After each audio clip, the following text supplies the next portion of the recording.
Al-Muqaddima d'Ibn Khaldoun nous prolégomène à l'histoire universelle du soufisme suite.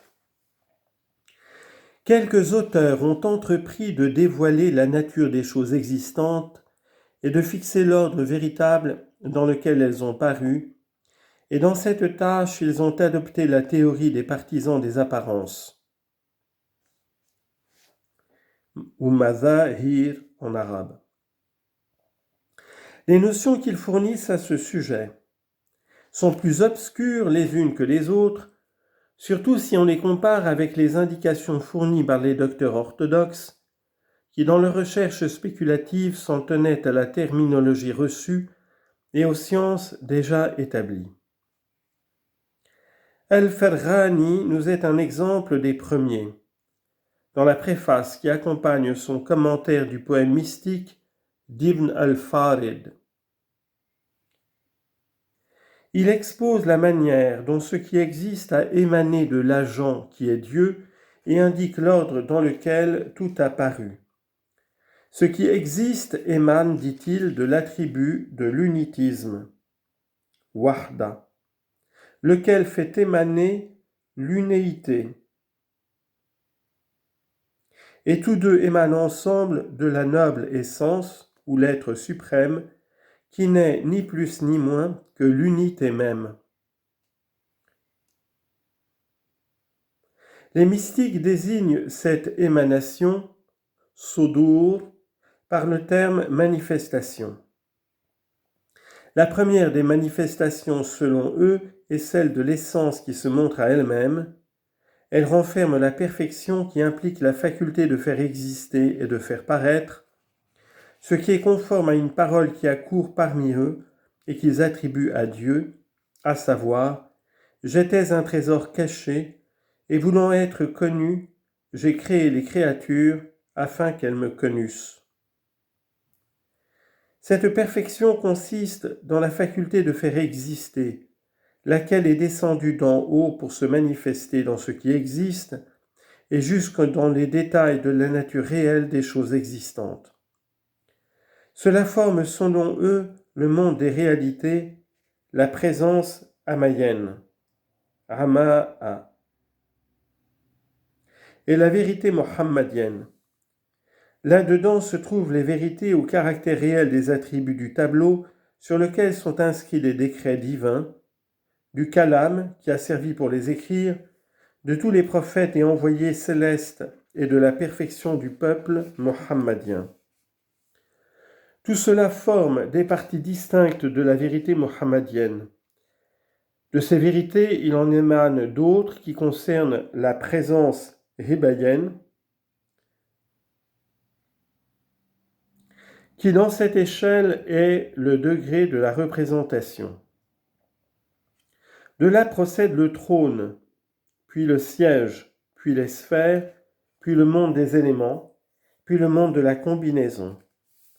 Tout cela forme le monde de l'assemblage, ce qui, étant manifesté, s'appelle le monde de la séparation.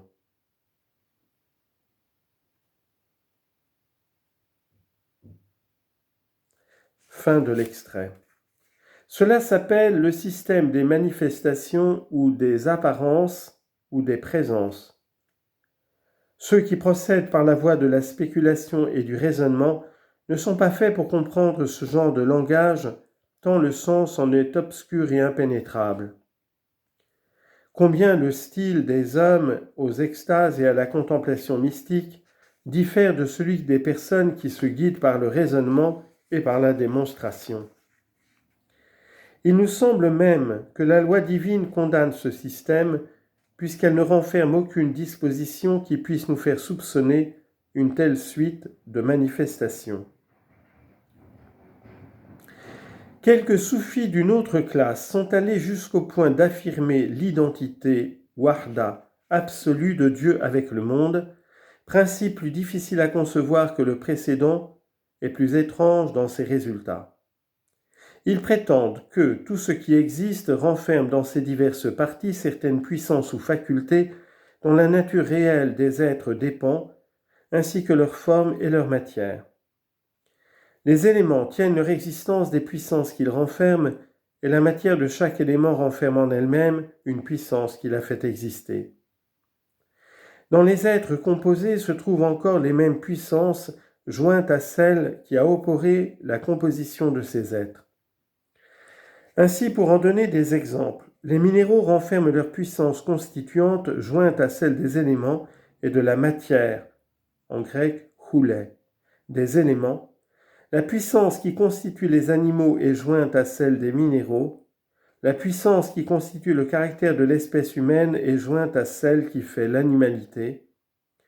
Ensuite vient la sphère du monde qui renferme la puissance de l'humanité et une autre puissance de plus. Il en est de même des essences spirituelles et de la puissance qui réunit en elle-même celle de tous les êtres sans exception, c'est-à-dire la puissance divine, celle qui s'est répandue dans la totalité et dans les parties de tous les êtres et qui les réunit tous.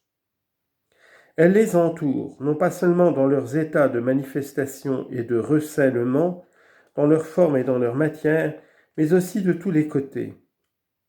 Tout cela n'est cependant qu'un seul être, la personnalité même de l'essence divine. Cette essence est un être réel, unique et non composé. C'est seulement en la considérant qu'on est amené à y voir des parties. Que l'on examine la nature humaine mise en rapport avec celle de l'animalité, n'y voit-on pas que la première referme en elle-même la seconde et que son existence dépend de celle de l'autre ? Aussi a-t-on assimilé ce rapport tantôt à celui du genre à l'espèce et tantôt à celui du tout à la partie. Mais ce n'est là qu'une simple assimilation.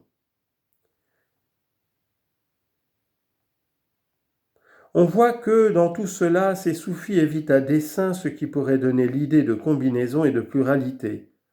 Car, disent-ils, ces deux idées sont les produits de la supposition et de l'imagination.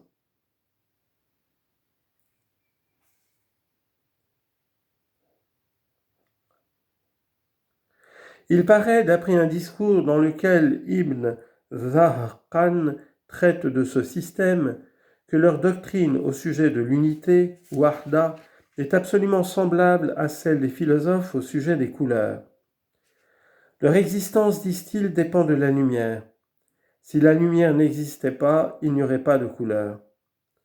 De même, chez ces mystiques, l'existence de tous les êtres perceptibles dépend de celle de la perceptivité des sens, et ce qui est encore plus fort, l'existence des êtres perçus par l'intellect et de ceux qu'on peut imaginer dépend de celle de la perceptivité de l'intellect. De là résulterait que toute l'existence séparable, c'est-à-dire les êtres qui se distinguent les uns des autres, dépendrait de l'existence de la perceptivité humaine. Donc, si nous supposons que cette perceptivité n'existe pas, il n'y aurait pas de distinction entre les choses qui existent et elles seraient alors comme une seule chose, simple et unique, le chaud et le froid, le dur et le mou, la terre même et l'eau et le feu, et le ciel et les étoiles n'existeraient que par l'existence des sens faits pour les apercevoir. Car la perceptivité a la faculté de reconnaître dans les êtres des différences qui n'y sont pas. Cette faculté n'existe que dans les organes de la perception, et si ces organes doués de la faculté de distinguer n'existaient pas, il n'y aurait qu'une perception unique, celle du moi. Il compare cela à ce qui se passe pendant le sommeil. Quand l'homme dort, les sens extérieurs et tout ce qu'ils aperçoivent n'existent plus, et l'homme dans cet état est incapable de distinguer entre les êtres, excepté par le moyen de l'imagination agissant dans les songes. L'homme qui veille est, disent-ils, dans un état semblable. Il ne reconnaît les différences entre tous les êtres dont il s'aperçoit qu'au moyen de la perceptivité humaine, et si elle lui manquait, la différence entre eux n'existerait pas. C'est là ce qu'il désigne par le terme waham, illusion. Il ne faut pas confondre avec le même terme qui signifie en grec doxa, opinion, et qui fait partie de ceux qui désignent les modes perceptifs de l'homme.